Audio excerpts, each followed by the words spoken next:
My wife keeps saying the word adjusting, which is her way of trying to be nice. The harsh reality is I have been coming apart at the seams. And it all started when we moved to a small plot of land about an hour away from the city I was born and raised in. We decided this 7 months ago when I found out I was going to be a father of 2 little boys, when we discovered my wife was pregnant with twins. When my wife's body began to swell, it became clear that our tiny 2-bedroom condo on the east side of the city would not work. While we both welcomed the extra living space and the yard for a future family, I find myself having trouble sleeping in the new house. I never realized how much I missed the noises of the city until I found myself in this house on the tiny road surrounded by the woods. It leaves a feeling of eerie and disquiet. The silence leaves me restless at night, where I can't sleep, and the shade from the trees make me uneasy. The entire idea of being miles away from any police might be comforting for the tweakers and those that preach self-reliance, but to me, it leaves me fearful. After some internal debate, I decided to order some Wi-Fi security cameras to put around the property to help put my mind at ease. But so far, it has done the opposite when I checked them for the first time. Monday, November 9th, 3:15 p.m. The cameras had been up a full week at this point when I sat down at my computer. I scanned the entire week, fast forwarding, until I noticed around 3:15 p.m. a car stopped outside of my driveway. At first, I didn't think much of it, just someone pulling off the road, possibly lost. The strange thing was when the man left his car and began walking down our gravel driveway. He walked slowly, minding every step as he looked around. He was an average-looking man wearing dark jeans and a denim jacket with what looked like wool lining on the inside. He wore a black trucker hat that covered the top of his head, and it helped conceal his face. As he got closer to the house, the man stopped for a moment and looked around the yard one more time after a brief pause. He turned around, walking back to his car, driving off. When my wife and I sat down for dinner that night, I couldn't help but wonder if she might have noticed anything. "Honey, did you just happen to see anyone earlier today while I was at work?" "Like who?" she responded. "While I was checking the cameras, I saw a guy get out of his car and come close to the house." "No, I didn't see anyone." November 19th, 3:05 a.m.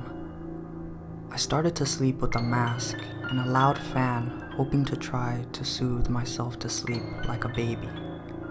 Even in total darkness and the large fan blowing at me, I can't get my mind to be at ease to allow myself to sleep.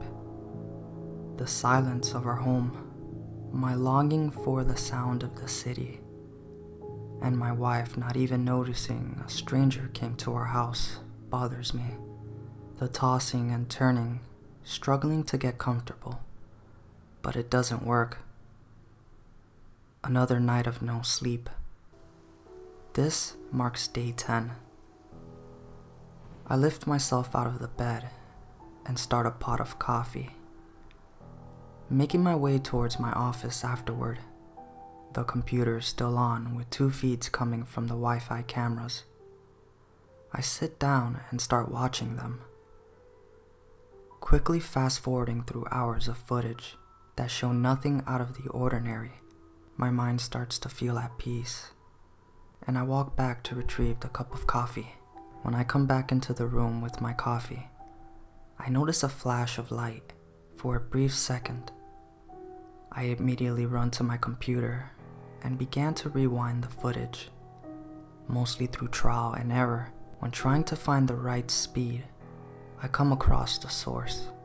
Outside of my house, there is a motion sensor that causes the light to turn on around 1 a.m. 2 days ago.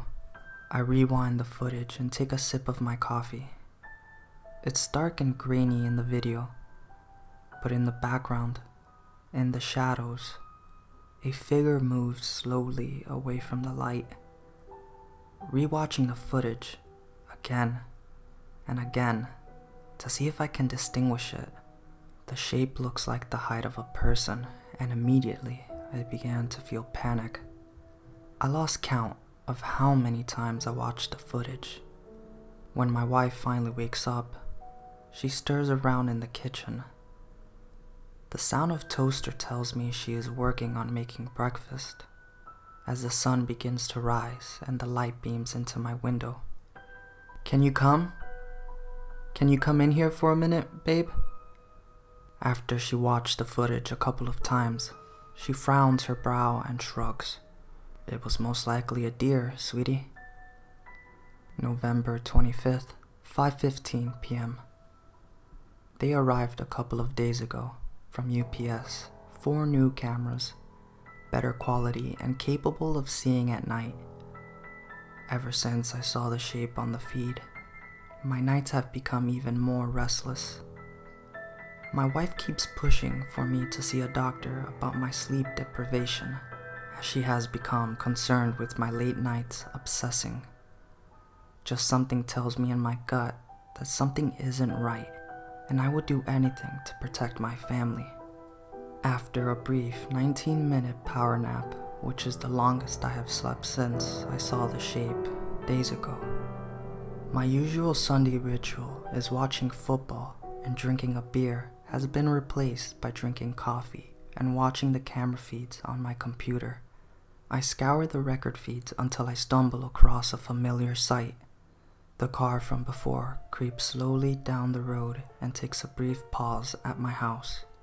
My heart begins to beat fast, and my legs begin to twitch underneath my desk. Someone is scoping out my house. "What time is it?" I ask. "It's morning. You fell asleep on your desk." I look at my cell phone. It says 6:30 a.m. I must have fallen asleep while watching the feeds. Sometimes throughout the night, my wife caresses my face, rubbing my shaggy beard for a moment. "You really need to shave." November 26th, 10 p.m.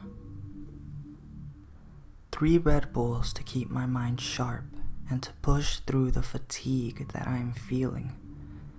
Even after last night's long nap, I still feel the dull ache of my body begging me for a semblance of normal sleep.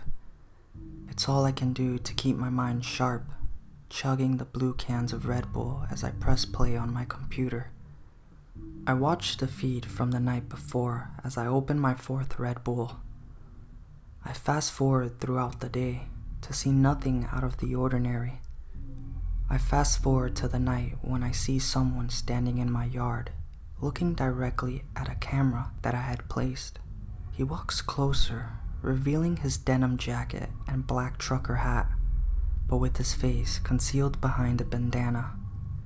He just stares for a moment, as if he's looking right through the camera and mocking me, as I sit here with red eyes in terror. He begins to move towards another camera. After a minute, he walked to another one. Each time he stared right at the lens. It felt as if this person was mocking me by showing me he knew where each camera was placed. I started to shake with fear. How did he know where these cameras were? The only way he could have known was if he watched me place them, and made me wonder how long he had been watching us. After staring at the last camera, He walks into the woods, setting off the motion light from the other night and slowly disappears into the darkness. I rewatch the footage again and again to see if I can see any clues that would tell me who he is. November 27th, 3:02 a.m. I looked for my cell phone and see it is now 3 a.m., almost a full day later. Had I fallen asleep again? The last I checked, it was 10 p.m. when I first began to watch the camera feeds. Check the footage. I crudely scribbled, note taped to my monitor in dark ink as I jumped out of my computer chair.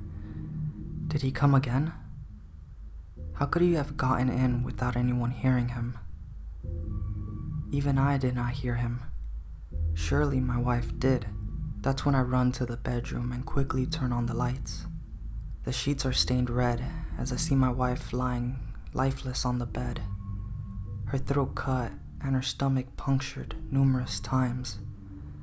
When I grab her cold body, I notice something in her hand. A blood-soaked black bandana crumpled in her hand. I fight back the tears and the fear as I run back to my office to grab my cell phone. I call 911 quickly. I scream, "My wife has been murdered!" The dispatcher tries to calm me down on the other end. As I stare at the scribbled note, she assures me that someone will be to me as soon as possible, which means I have 25 minutes before someone even gets here from the town nearby. I hit play on the computer and rewind the footage back to 1 a.m. The man stares directly at the lens as he did before. He walked towards my house and enters easily. He doesn't kick the door down, nor does he do anything strange to the lock. The man just casually enters the door, as if we forgot to lock it. After about 5 minutes, he exits the house and looks at the camera again to mock me. But this time, it's different. His face no longer concealed. I look in horror as I realize who it was.